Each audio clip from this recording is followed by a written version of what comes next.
कल्पना कीजिए, हजारों साल पहले का मंजर है। क्षितिज पर धूल का एक गुबार उठता है, घोड़ों की टापों की गड़गड़ाहट जमीन को कंपा रही है। उत्तर की बर्फीली वादियों से मंगोल और हूण योद्धाओं की टुकड़ियां बिजली की गति से चीन की सरहद की ओर बढ़ रही हैं।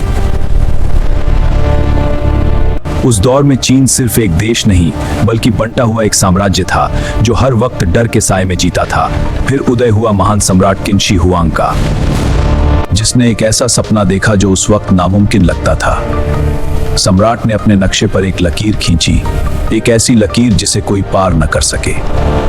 उन्होंने आदेश दिया कि छोटे छोटे राज्यों की पुरानी दीवारों को आपस में जोड़ दिया जाए। यह सिर्फ ईंटों की दीवार नहीं थी,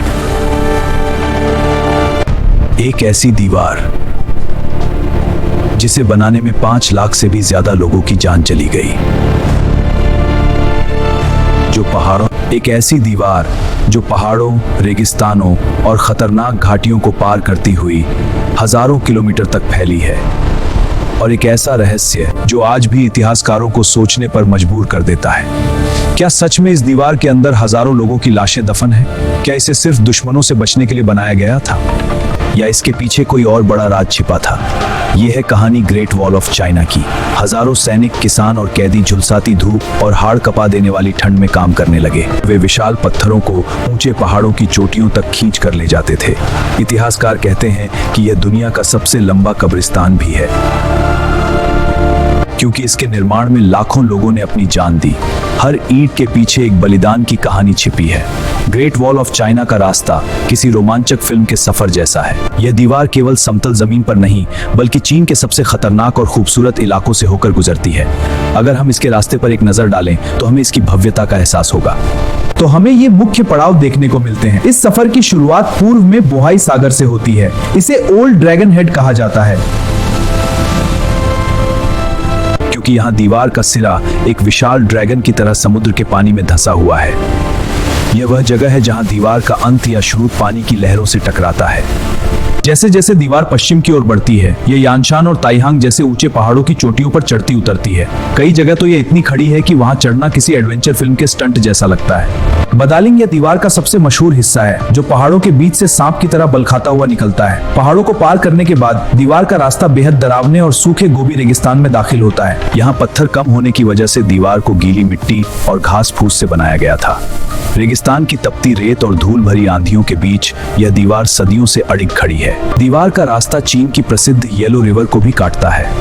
कल्पना कीजिए, एक विशाल नदी बह रही है और उसके किनारे किनारे यह दीवार एक सुरक्षा कवच की तरह चलती जा रही है। यहाँ का नजारा बहुत ही भव्य और ऐतिहासिक लगता है। पश्चिम में यह दीवार जियायुग्वान दर्रे पर जाकर खत्म होती है। इसे प्राचीन काल में दुनिया का सबसे मजबूत दर्रा कहा जाता था। इसके आगे रेशम मार्ग सिल्क रोड शुरू होता था और चीन की सरहद खत्म हो जाती थी।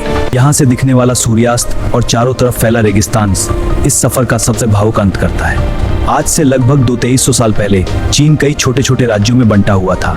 हर राज्य दूसरे राज्य से लड़ रहा था। उसी समय उत्तर दिशा से खतरनाक घुड़सवार योद्धा जो अचानक हमला करते हैं, गांव लूटते और लोगों को मारकर चले जाते।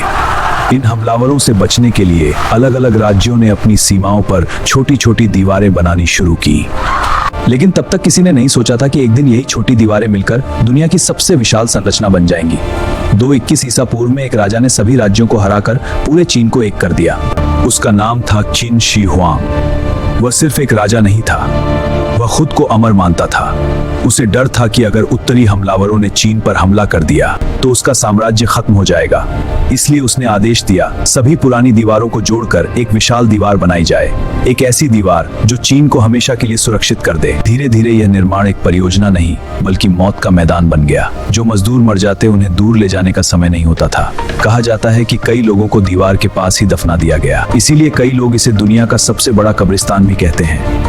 हालांकि इतिहासकारों में इस बात पर बहस है, लेकिन यह सच है कि इस दीवार ने लाखों लोगों की जिंदगी निगल ली। The great wall of China. सबसे बड़ा सवाल यह है, बिना मशीनों के इतनी विशाल दीवार आखिर बनी कैसे? उस समय न क्रेन थी, फिर भी लोगों ने प्राकृतिक टूल्स और ईंटों से एक ऐसी संरचना बनाई जो आज भी खड़ी है। पहाड़ों पर पत्थर चढ़ाना अपने आप में नामुमकिन लगता है, लेकिन मजदूरों ने रस्सियों, लकड़ी के रोलर और मानव शक्ति से इसे संभव किया। अगर आप सोच रहे हैं कि ये सिर्फ एक लंबी दीवार है तो रुकिए। ग्रेट वॉल ऑफ चाइना लगभग 21,000 किलोमीटर तक फैली हुई है, इतनी लंबी कि अगर आप हर दिन 30 किलोमीटर चलें तो पूरी दीवार देखने में लगभग 2 साल लग जाएंगे। ये सिर्फ एक दीवार नहीं बल्कि वॉच टावर्स, फोर्ट्स और मिलिट्री रूट्स का पूरा नेटवर्क है। आज जो ग्रेट वॉल दिखाई देती है उसका बड़ा हिस्सा बाद में मिंग डायनेस्टी ने बनाया। उन्होंने मजबूत ईंटें, वॉच टावर्स और बेहतर डिफेंस सिस्टम जोड़े। इसी कारण आज जो वॉल टूरिस्ट देखते हैं तब वह अधिकतर मिंग एरा की है। आज भी इस दीवार के कई हिस्से जंगलों और पहाड़ों में छिपे हैं। कुछ हिस्से टूट चुके हैं, कुछ मिट्टी में दब चुके हैं, लेकिन हर पत्थर एक कहानी सुनाता है। दीवार बनाने का सबसे प्राथमिक कारण चीन की उत्तरी सीमाओं को खानाबदोश आक्रमणकारियों जैसे हुन और बाद में मंगोल से बचाना था। ये हमलावर अक्सर चीनी गांवों पर हमला करते थे और लूटपाट मचाते थे। दीवार न केवल दुश्मनों को रोकती थी बल्कि यह इमिग्रेशन और कंट्रोल का भी काम करती थी।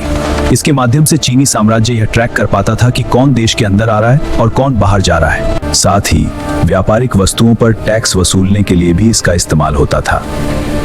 दीवार पर बने वॉच टावर्स का उपयोग संकेतों के लिए किया जाता था। सोचिए, जिस दीवार को आज लोग टूरिस्ट स्पॉट समझकर देखते हैं, उसे बनाने के लिए कितने परिवार उजड़ गए होंगे, कितनी माओं ने अपने बेटे खोए होंगे, कितनी पत्नियों ने अपने पति, और शायद इसी वजह से ग्रेट वॉल सिर्फ पत्थरों की दीवार नहीं है, ये इंसानी मेहनत, दर्द और बलिदान की सबसे बड़ी निशानी है। इसलिए जब भी आप ग्रेट वॉल ऑफ चाइना की तस्वीर देखें तो सिर्फ उसकी खूबसूरती मत देखिए, उसके पीछे छिपी लाखों लोगों की कहानी भी याद रखिए। इतिहास के ऐसे ही रहस्य जानने के लिए चैनल को सब्सक्राइब जरूर करें और वीडियो को लाइक कर दें, जिससे हमें मोटिवेशन मिलता रहे, क्योंकि दुनिया में ऐसी कई कहानियां हैं जो किताबों में नहीं मिलती।